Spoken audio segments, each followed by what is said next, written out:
Hi friends, मैं आकांक्षा शर्मा जी की फिर आकांक्षा में आपका स्वागत करती हूँ। फ्रेंड्स, आज हम महिला सुपरवाइज़र का प्रैक्टिस सेट 25 करने वाले हैं। आप ये बात लिख के रख लीजिए कि जितने भी प्रैक्टिस सेट करा रही हूँ इतने एडवांस लेवल के क्वेश्चन हैं और यहाँ से सीधे सीधे आपको प्रश्न देखने को मिलेंगे। आप कहीं भी पढ़ रहे हो, कुछ भी कर रहे हो, बट प्रैक्टिस सेट और जो मेरी ए सीरीज़ है उसको देखा बिल्कुल मत भूला कीजिए, क्योंकि बिल्कुल निःशुल्क हैं और यहाँ आपको बहुत अच्छे अच्छे क्वेश्चन मिल जाएंगे। जो लड़कियाँ बिल्कुल उनको सीरियस है कि हाँ, हमको एनी हाउ ये सुपरवाइज़र का एग्ज़ाम निकालना है, नंबर ऑफ पोस्ट बहुत कम है और फिर भी आपको निकालना है, तो मतलब इनको इनको रट के घोंट के पी जाइए कोई भी क्वेश्चन। कल मैंने परसों एक प्रैक्टिस सेट 24 बताया था। उसमें मैंने आपको ये बता दिया था कि गर्भनाल में 2 धमनियाँ और एक सिरा होती हैं और धमनियाँ जो होती हैं वो ऑक्सीजन युक्त रक्त को ले जाती हैं, जबकि ऐसा नहीं है। अगर हमारे मनुष्य में देखें तो धमनियाँ ऑक्सीजन युक्त रक्त को ले जाती हैं और सिराएं जो होती हैं विदाउट ऑक्सीजन युक्त रक्त को ले जाती हैं, जबकि गर्भनाल में इसका उल्टा हो जाता है ना। तो उसको अपडेट कर लीजिएगा। मेनोरेजिया क्या होता है? देखो, एक होता है एमेनोरिया, एक होता है एमेनोरिया और एक होता है मेनोरेजिया। एक होता है मेनोरेजिया। एमेनोरिया का मतलब होता है मासिक धर्म जब आना रुक जाता है, किसी कारण से मासिक धर्म नहीं आता है, तो मासिक धर्म ना आने को हम एमेनोरिया बोलते हैं। और ये एमेनोरिया के पहले जो होता है मासिक धर्म बिल्कुल लाइट हो जाते हैं, कम आना स्टार्ट हो जाते हैं और धीरे धीरे वो बंद होना स्टार्ट कर देते हैं। इसे रजोनी वृत्ति नहीं बोलते हैं। बीच बीच में ही 34-35 साल की उम्र में भी कभी कभी एमेनोरिया हो जाती, कुछ महीनों के लिए जो पीरियड्स होते हैं रुक जाते हैं, उसको हम एमेनोरिया बोलते हैं। लेकिन यहाँ पे क्या क्वेश्चन पूछ रहा है? मेनोरेजिया का पूछ रहा है। यहाँ पे क्या पूछ रहा है? मेनोरेजिया। ये मेनोरेजिया क्या होता है? भारी मासिक धर्म रक्त स्राव। जब मासिक धर्म जो होता है बहुत ज़्यादा आता है, भारी मात्रा में जब रक्त स्राव होता है और 7 से 8 दिन तक चलता है, तो उस रक्त स्राव को बोलते हैं मेनोरेजिया। ये हार्मोनल परिवर्तन के कारण होता है। हार्मोन में जब परिवर्तन होते हैं तो ये स्थिति जो है हो जाती है। तो क्या इसको बोलते हैं? भारी मासिक धर्म इसको बोलते हैं। अगला क्वेश्चन है, पर्टुसिस काली खांसी के निदान के लिए एक निश्चित निदान पद्धति कौन सी है? पर्टुसिस काली खांसी को ही हम पर्टुसिस बोलते हैं। इसके उपचार के लिए हम डीपीटी का टीका लगाते हैं। पर्टुसिस के उपचार के लिए किसका टीका लगाते हैं? डीपीटी। डी से डिप्थीरिया होता है, पी से पर्टुसिस होता है और टी से टिटनेस होता है। तो डीपीटी का टीका हम पर्टुसिस के निदान के लिए लगाते हैं। इसके लिए पूछ रहे हैं एक निदान विधि होती है, इस निश्चित निदान विधि कौन सी होती है? मतलब इसके परीक्षण के लिए जो हम जिस चीज़ का उपयोग करते हैं कि ताकि इसको रिकवर कर सकें, तो कौन सी विधि होती है? चेस्ट का एक्सरे लिया जाता है? बिल्कुल नहीं लिया जाता है ना। सीरोलॉजिकल सीरम का एक्सरे लिया जाता? नहीं लिया जाता। अल्ट्रासाउंड भी नहीं किया जाता। इसमें क्या किया जाता है? पीसीआर चेन रिएक्शन परीक्षण किया जाता है। इसको पॉलीमरेज चेन रिएक्शन कहते हैं। इसमें क्या करते हैं कि जो काली खांसी जो होती है उसमें बलगम ले लेते हैं, गले या नाक से जो बलगम की मात्रा ले लेते हैं और उसमें जांच की जाती है बैक्टीरिया की, इसमें बैक्टीरिया कौन सा है। और फिर जब खुलासा हो जाता है कि ये बैक्टीरिया है पर्टुसिस का बैक्टीरिया, उसके बाद उसकी फिर रिकवर की जो है जांच की जाती है। नाक या गले के नमूनों पर इसमें परीक्षण किया जाता है। नाक या गले के नमूने से परीक्षण ले लेते हैं। यह बैक्टीरिया के डीएनए की मात्रा को भी, ये जो काली खांसी है बैक्टीरिया में डीएनए की मात्रा को भी बढ़ा देता है। तो पर्टुसिस के निदान के लिए कौन सा परीक्षण किया जाता है? पीसीआर परीक्षण किया जाता है। पीसीआर का फुल फॉर्म भी पूछ सकते हैं, पॉलीमरेज चेन रिएक्शन इसका फुल फॉर्म होता है। इसके लिए वैक्सीन कौन सी दी जाती है? डीपीटी वैक्सीन दी जाती है। डीपीटी वैक्सीन कौन सी मोड से दी जाती है? आईएम मोड से दी जाती है। आईएम क्या होता है? इंट्रामस्कुलर मोड होता है। और इसकी ये कितने डिग्री पर लगाया जाता है आईएम मोड? ये 90 डिग्री एंगल पर लगाया जाता है। कितने पे? 90 डिग्री के एंगल पर इसको लगाया जाता है। अगला है, रेबीज के एक्सपोजर के बाद प्रोफिलैक्सिस के लिए निम्नलिखित में से किसकी सिफारिश की जाती है? देखो, रेबीज का एक्सपोजर मतलब जब रेबीज का उपचार सामने आ जाता है तो हम उसके प्रोफिलैक्सिस मतलब होता है उसका, उस बीमारी के इलाज के लिए। प्रोफिलैक्सिस मतलब क्या होता है कि आप उस बीमारी के इलाज के लिए या उससे बचने के लिए क्या कर सकते हैं, उसको हम प्रोफिलैक्सिस बोलते हैं।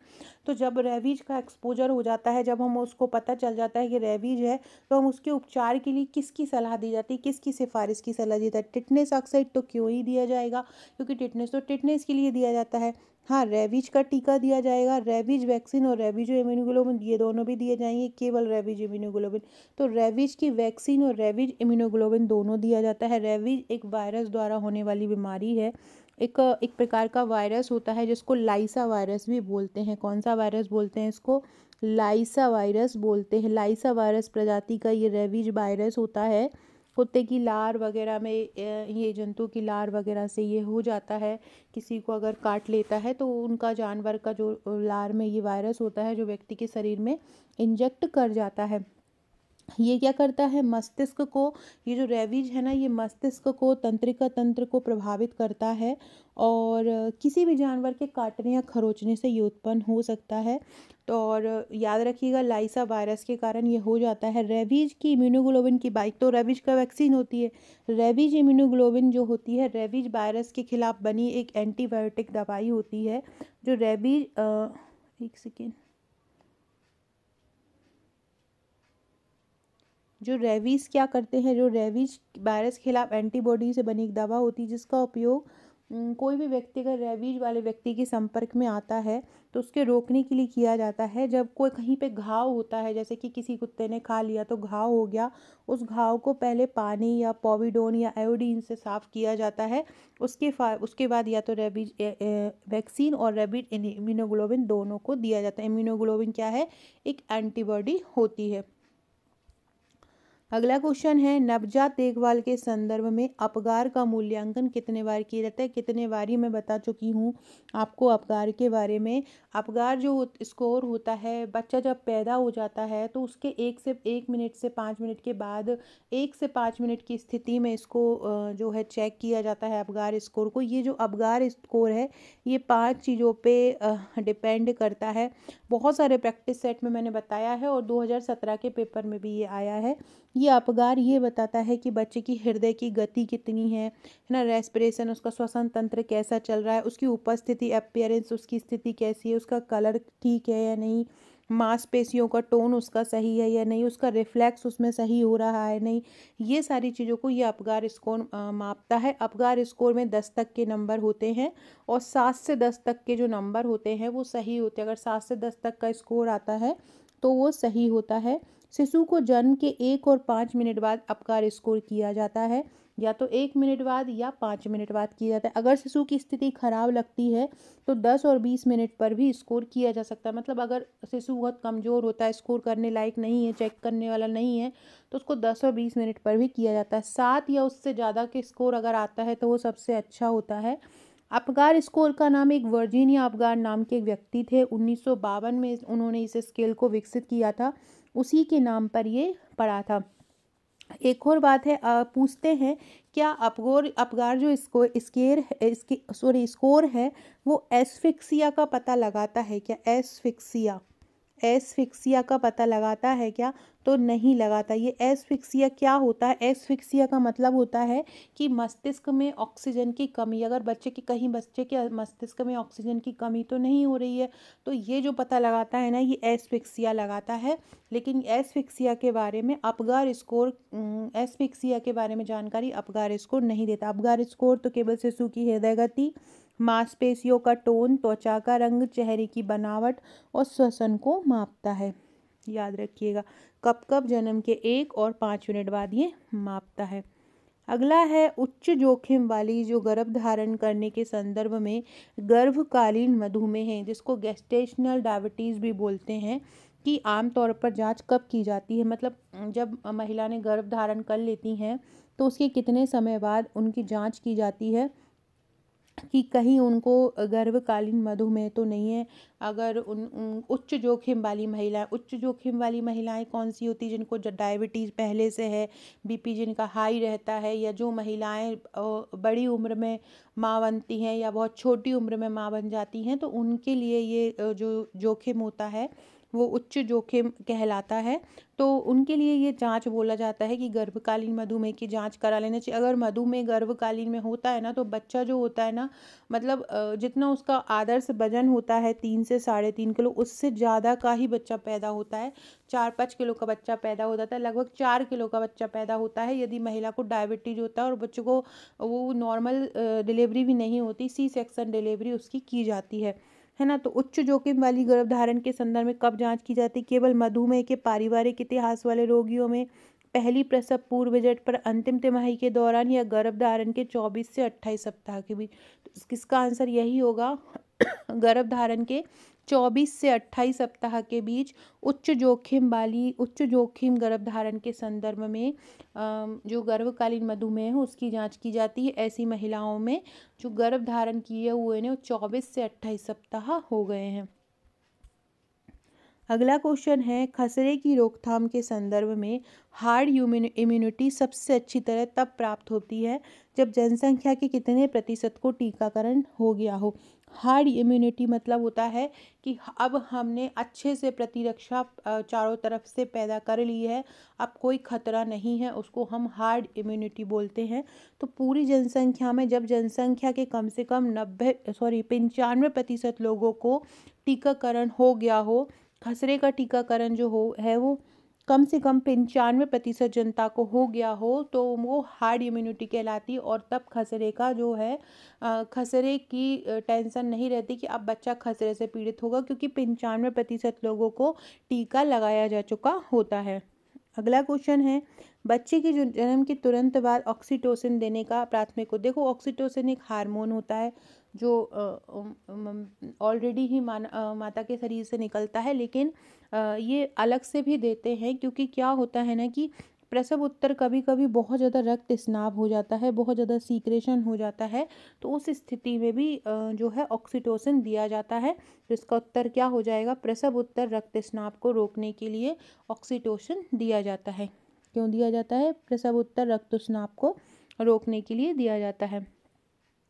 अगला है, वयस्कों में इंट्रामस्कुलर इंजेक्शन के लिए सही स्थान क्या है? देखो, इंट्रामस्कुलर इंजेक्शन का मतलब क्या होता है? इंट्रामस्कुलर इंजेक्शन का मतलब होता है IM मोड। IM मोड का मतलब होता है पेशी में इंजेक्शन देना। मांसपेशी में जब इंजेक्शन देते हैं तो इसको इंट्रामस्कुलर इंजेक्शन बोला जाता है। ये बच्चों में तो वेस्टस लेटरलिस मांसपेशी में दिया जाता है, जिसको जांघ की मांसपेशी बोलते हैं। तो वेस्टस लेटरलिस मांसपेशी किस में दिया जाता है? बच्चों में दिया जाता है। लेकिन जो वयस्क होते हैं उनमें ये डेल्टाइड मांसपेशी में दिया जाता है। डेल्टाइड मांसपेशी जो हमारे कंधे की होती है ना, जो कंध हाथ बाहों में हम इंजेक्शन लगवाते हैं, तो वो जो मांसपेशी होती है वो कंधे की त्रिकोणीय मांसपेशी जो होती है वो इस प्रकार की जो होती है, ये वाली जो मांसपेशी होती है ना, वो ये यहाँ पे जो लगाते हैं वो डेल्टाइड मांसपेशी होती है, इसको त्रिकोणीय मांसपेशी कहते हैं। वयस्कों में इसी मांसपेशियों में दी जाती है। जबकि जो वेस्टस लेटरलिस मांसपेशी होती है वो जांघ के पास ये भाग में पाई जाती है, जांघ में पाई जाती है, वो बच्चे को दी जाती है। ग्लूटियल मांसपेशी या नितंब जो नीचे हिप्स होते हैं ना, उनको हम नितंब बोलते हैं। तो नितंब की जो मांसपेशी होती है वो ग्लूटियल मांसपेशी होती है। तो वयस्कों में कहाँ दिया जाता है? हाथों में दिया जाएगा। हाथों की जो डेल्टाइड मांसपेशी होगी ना, वहाँ पे दिया जाएगा। अब आपके लिए एक क्वेश्चन है। सबसे पहले सारे लोग जिनको वीडियोस मेरे पसंद आते हैं, वीडियो को लाइक ज़रूर किया कीजिए।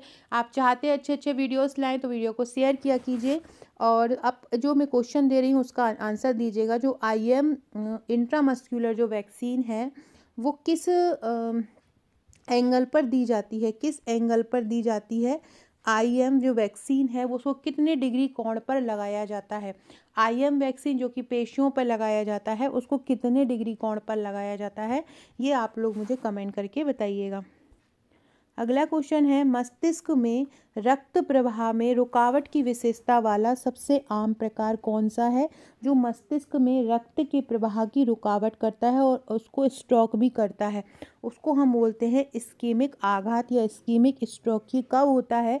कि जब दिमाग में जो हमारा दिमाग है उसमें जो धमनियाँ जाती हैं, ये धमनियाँ जो होती हैं वो अचानक से ब्लॉक हो जाती हैं, मतलब रुक वहाँ पे खून जो होता है ना एकदम ब्लॉक हो जाता है। अब जो खून जो यहाँ पे आ रहा है यहाँ पे आके ब्लॉक हो गया, अब इधर आया ही नहीं है, इधर से आ रहा है लेकिन इधर आया ही नहीं रहा है ना, तो वो जो अब जब धमनियों में से खून ही नहीं आएगा, एक जगह पे रुक जाएंगी, तो एक जगह पे क्लॉटिंग होना स्टार्ट हो जाएगी और दिमाग को पूरी तरह से ऑक्सीजन नहीं मिलेगी और ना ही रक्त पूरी तरह मिलेगा, तो वो स्ट्रोक का खतरा हो जाता है और जिससे ब्रेन डैमेज हो जाता है। इसको ब्रेन स्ट्रोक भी बोलते हैं, इसी को ही हिंदी में बोलते हैं इस्कीमिक आघात।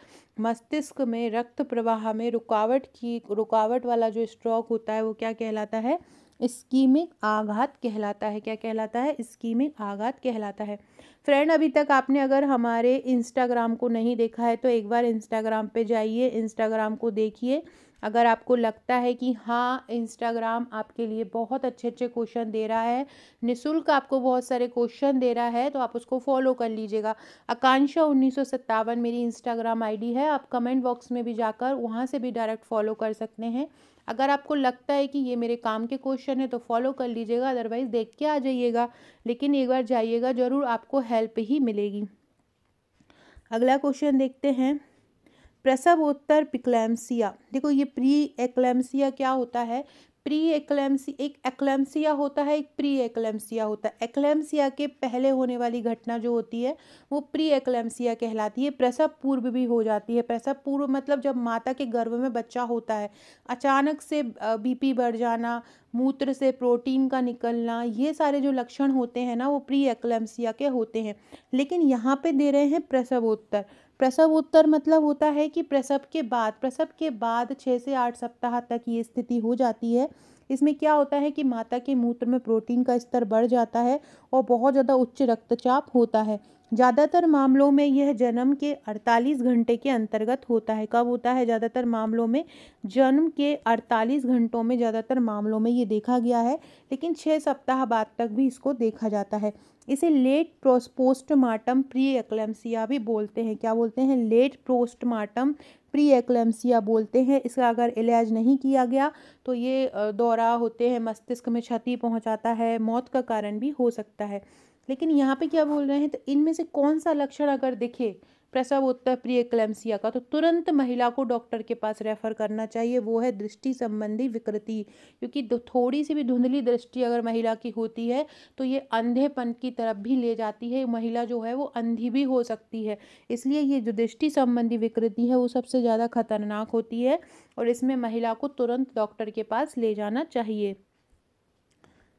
अगला है, हार्मोनल गर्भ निरोधक का उपयोग करते समय गोली आर्तव चक्र के, ये आर्तव है ना, आर्तव चक्र को बोलते हैं हम। जो मेंस्ट्रुएशन साइकिल होता है, जो पीरियड्स आते हैं महिलाओं को, उनको ही हम आर्तव चक्र बोलते हैं। तो हार्मोनल जो गर्भ निरोधक गोली है, तो जैसे ही आर्तव चक्र आपका समाप्त होता है उसके 5वें दिन से स्टार्ट कर देना चाहिए। और 5वें दिन से कितने दिन तक लेना चाहिए?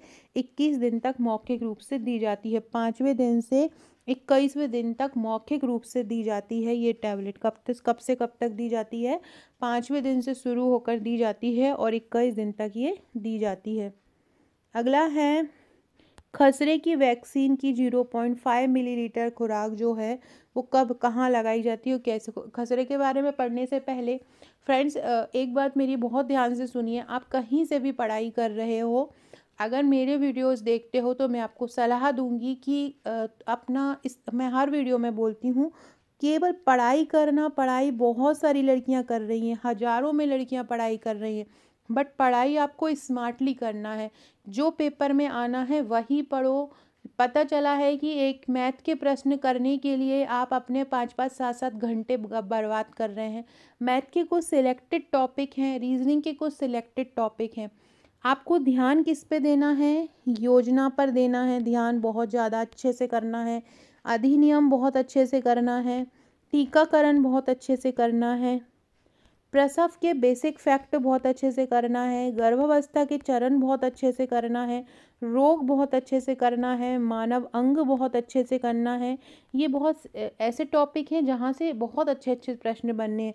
इसके अलावा अगर हम सीडीपी वाले क्वेश्चन पोर्शन देखें तो सीडीपी वाले में सिंड्रोम बहुत अच्छे से करना है, विशेष आवश्यकता वाले बच्चे बहुत अच्छे से करना है, जो देखरेख संस्थान है, बाल देखरेख जो संस्थान है उनको बहुत अच्छे से करना है, चाहे वो देश में हो चाहे वो विदेश में हो, राष्ट्रीय अंतर्राष्ट्रीय पूरे मध्य प्रदेश में जो हो वो करना है। बाल से संबंधित, बालक से संबंधित जितनी नीतियाँ आई हैं, उनसे संबंधित जितने अधिनियम आए हैं, उनसे संबंधित जितने संगठन हैं, उनको बहुत अच्छे से कर लेना है। ये तो हुआ हमारे 2-3। अब बात रही प्रबंधन की, तो प्रबंधन में भी आपको बहुत सारे फैक्ट जो है प्रबंधन के ऐसे करना है, जैसे कि प्रबंधन की बात करें तो जैसे कि सामुदायिक संगठन है ना, नेतृत्व है, अभिप्रेरणा है, ये जो मेन चीज़ें हैं उनको आपको बेसिकली करना है पूरा। और विकास जो पंचवर्षीय योजना वाला पार्ट है, यहाँ से जो क्वेश्चन है वो ज़्यादा पूछे जाएंगे। ना कि आप लोग अगर प्रबंधन को करने बैठोगे, प्रबंधन का बहुत देखो, प्रबंधन में एक संगठन जो टॉपिक है ना, वो सामुदायिक गतिशीलता जो टॉपिक है, एक समाज वाला जो टॉपिक है, समाज दिया नहीं है लेकिन पिछली बार बहुत ज़्यादा पूछा गया था, तो इन टॉपिक को बहुत ज़्यादा अच्छे से करना है। कंप्यूटर का बेसिक चीज़ें, MS एक्सेल का जो शॉर्टकट की हैं, फुल फॉर्म है, इनको बहुत ज़्यादा करना है। इसके अलावा न्यूट्रिशन में बात करें अगर, तो हम ICMR बहुत अच्छे से कर लेना है। इसके अलावा अगर बात की जाए तो पोषण में पोषण के जितने भी माइक्रो न्यूट्रिएंट्स हैं और जो मैक्रो न्यूट्रिएंट्स हैं, इनका तो पूरा डिटेल आपको खा जाना है, पी जाना है। माइक्रो न्यूट्रिएंट्स, मैक्रो मतलब क्या होगा आपका, कि जैसे कि कार्बोहाइड्रेट, प्रोटीन्स, विटामिन्स, ये जो है बहुत ज़्यादा मात्रा में आवश्यक होती है, तो ये हमारे मैक्रो हैं। माइक्रो में ये जो आ जाएंगे आपके खनिज तत्व हैं, जितने भी विटामिन्स वगैरह हैं, ये सारी जो चीज़ें, इनके बारे में बहुत अच्छे से पढ़ना, इनकी खोज कब हुई है, इनकी मात्रा कितनी कितनी लेनी है ना। और उसके अलावा जो मेन रोग जो वहाँ पे दिए गए हैं, रोग जो दिए गए हैं, जैसे कि डिप्थीरिया हुआ, दस्त हुआ, उल्टी हुआ, टीवी हुआ, तपेदिक जिसको बोलते हैं, तो ये सारे रोगों को बहुत अच्छे से कर लेना है। इन्हीं से ही बेसिक फैक्ट निकलेंगे। आपको हर कुछ जो पढ़ाई जा रहा है और जहाँ पढ़ रहे हैं, वर्ग 2 वर्ग 3 का CDP मत पढ़ो, पटवारी का प्रबंध मत पढ़ो, और SSC लेवल का मैथ्स बिल्कुल मत पढ़ो, रीजनिंग SSC लेवल का मत पढ़ो, पटवारी लेवल का मत पढ़ो। इतना हाई फाई नहीं देगा। 8वीं तक का मैथ्स का बोला गया है, तो थोड़ा बहुत एक्स्ट्रा आप पढ़ सकते हो। बाकी अगर आप चाहते हैं मुझसे जुड़ना और बहुत अच्छे से तैयारी करना चाहते हैं, देखो हमारा सबसे मेन रूल है हमारे बैच का कि हम टेस्ट लेते हैं अल्टरनेट। एक दिन हम तैयारी कराते हैं और एक दिन हम टेस्ट लेते हैं। अब हम जब टेस्ट लेते हैं ना, तो हमारे जो स्टूडेंट हैं जो बिल्कुल फेथली, बिल्कुल उनको निकालना ही है सुपरवाइज़र, वो रेगुलर टेस्ट देते हैं। अब टेस्ट देने से क्या होता है ना, कि आपको आपकी गलतियाँ पता चलती हैं, कहाँ आप गलती कर रहे हो। उसके तो आप इतना ज़्यादा, मतलब अगर आप महीने में आपने 20 दिन टेस्ट दिया है, तो आप सोचिए आप कितने ज़्यादा परिपक्व हो जाएंगे, कि आपको पता रहेगा कहाँ पे सही है, कहाँ पे हमें गलत करना है, कहाँ पे हमें सही करना है, कैसे हमें एलिमिनेट करना है। क्योंकि आप रोज़ ही गलती कर रहे हो, और अब जितना गलती करते हैं हम उतना ही सुधरते हैं।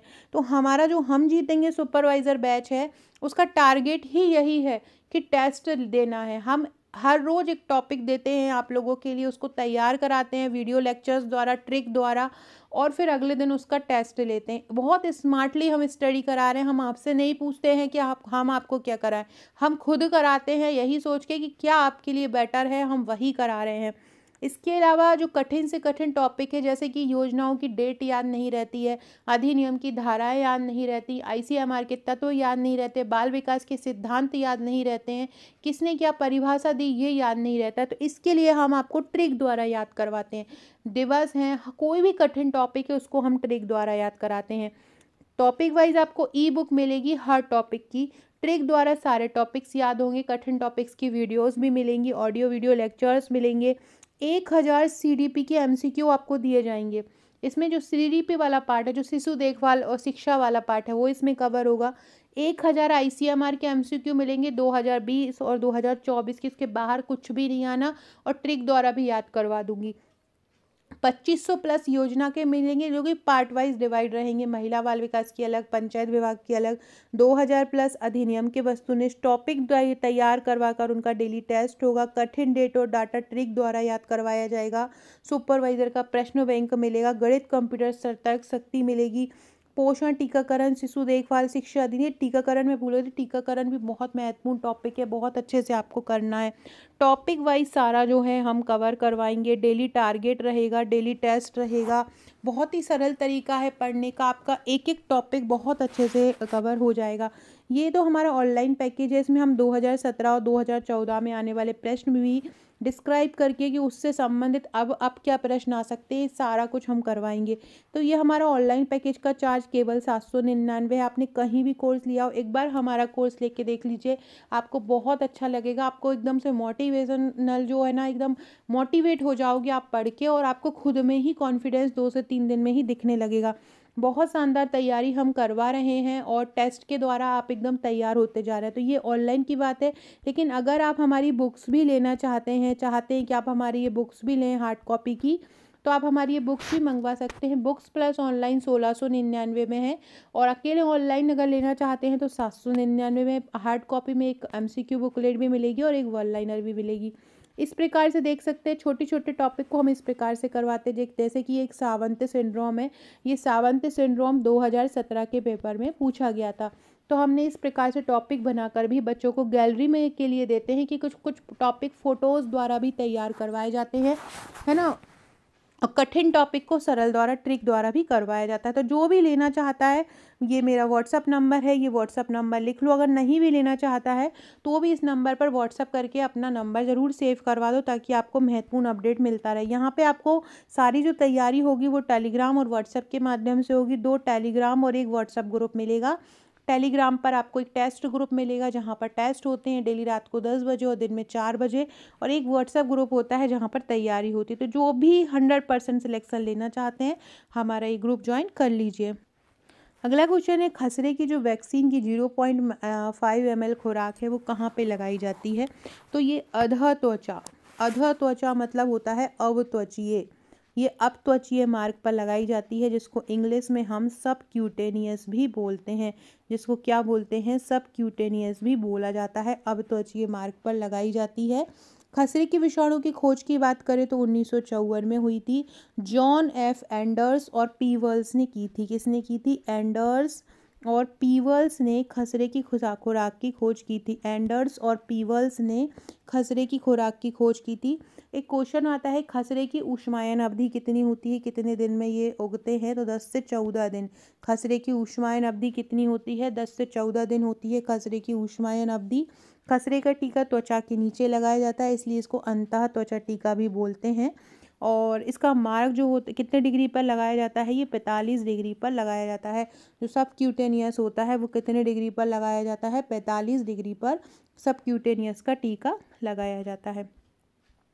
अगला है, कौन सा रोग प्रोटोजोआ के कारण होने वाला लैंगिक संचारित रोग है? तो जो पहला ही आप देख रहे हो, ट्राइकोमोनियंता या ट्राइकोमोनियंता जो है वो प्रोटोजोआ द्वारा होने वाली बीमारी है।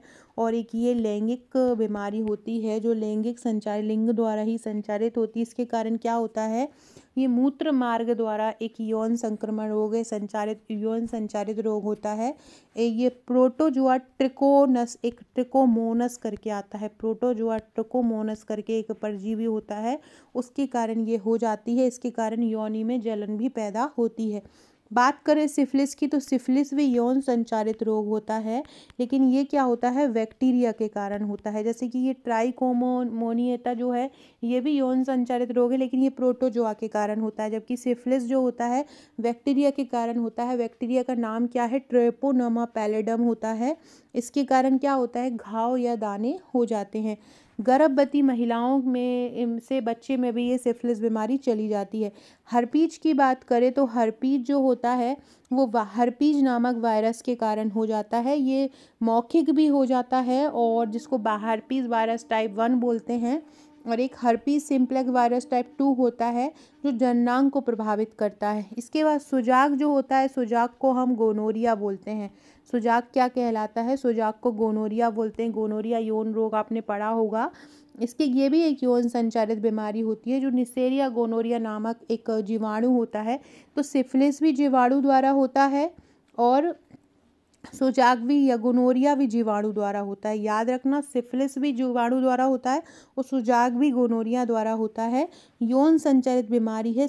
ये संक्रमण असुरक्षित यौन संबंध बनाने से फैलता है। ये प्रसव के दौरान माँ से बच्चे में भी हो सकता है। गोनोरिया में मूत्र त्यागने में परेशानी होती है, अंडकोश में सूजन आ जाती है, लिंग में मवाद जैसा स्नाव होता है, मूत्र का छिद्र भी लाल होकर सूज जाता है। तो ये सारी चीज़ें ये सुजाक या गोनोरिया में होती है। याद रखना, सुजाक इसलिए बोलते हैं क्योंकि इसका जो मूत्र का छिद्र जो है वो लाल होकर सूज जाता है, इसलिए इसको सुजाक भी बोलते हैं और गोनोरिया भी इसको बोला जाता है।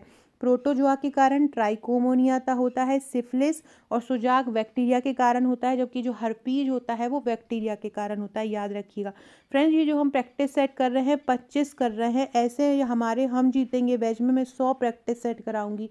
वीडियो में 100 प्रैक्टिस सेट लाना पॉसिबल नहीं है, लेकिन हमारा जो ग्रुप है उसमें ज़रूर मैं 100 प्रैक्टिस सेट कराऊंगी। तो जो भी ये इतने अच्छे अच्छे एडवांस लेवल के क्वेश्चन करना चाहते हैं, वो सारे इन प्रश्नों को तो आपको रट के घोंट के फेंकना ही है, क्योंकि ये प्रश्न कहीं मिलते नहीं हैं, लेकिन एग्ज़ाम में ये देखने को मिलते हैं।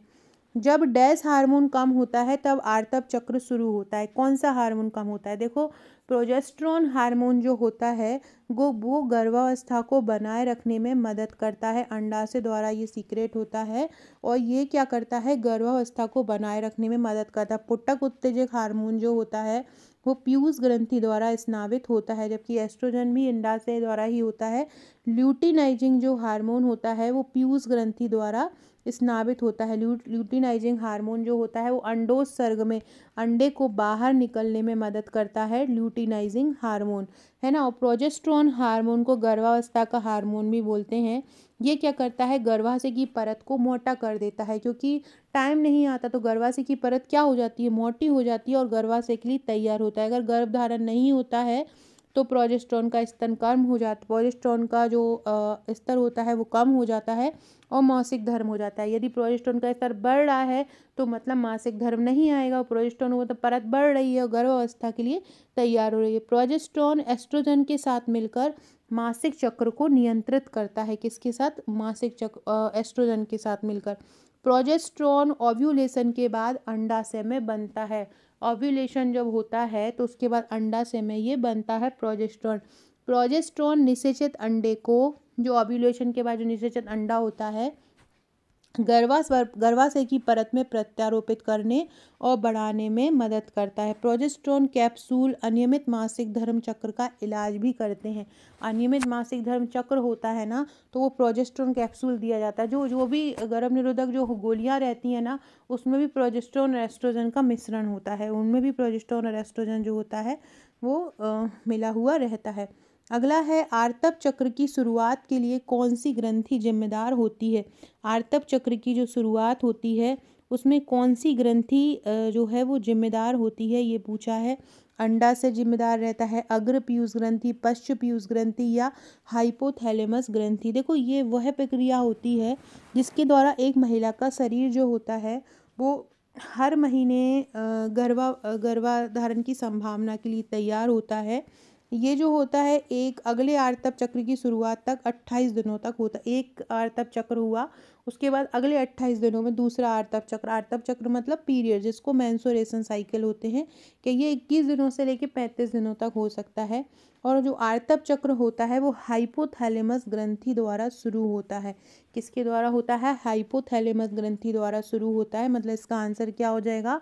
हाइपोथैलेमस। आर्तव चक्र की शुरुआत के लिए या पीरियड्स की शुरुआत के लिए या मेंस्ट्रुएशन जो साइकिल है उसकी शुरुआत के लिए कौन सी ग्रंथि जिम्मेदार होती है? हाइपोथैलेमस ग्रंथि जिम्मेदार होती है। हाइपोथैलेमस और पीयूष ग्रंथि नामक जो मस्तिष्क संरचनाएं हैं वो आर्तव चक्र को नियंत्रित करती हैं। और जो हाइपोथैलेमस है पीयूष ग्रंथि को हार्मोन बनाने के लिए उत्तेजित करता है, और वो ये फिर अंडाशय को एस्ट्रोजन और प्रोजेस्टेरोन बनाने के लिए प्रेरित करता है। हाइपोथैलेमस कहाँ पाई जाती है? मस्तिष्क में पाई जाती है। कहाँ पाई जाती है? मस्तिष्क में। सारी चीज़ें पूरे सबकी मस्तिष्क पर ही केंद्रित होती हैं। अगला क्वेश्चन है, निम्नलिखित में से कौन सा अमीनो अम्ल एक आवश्यक अमीनो अम्ल है?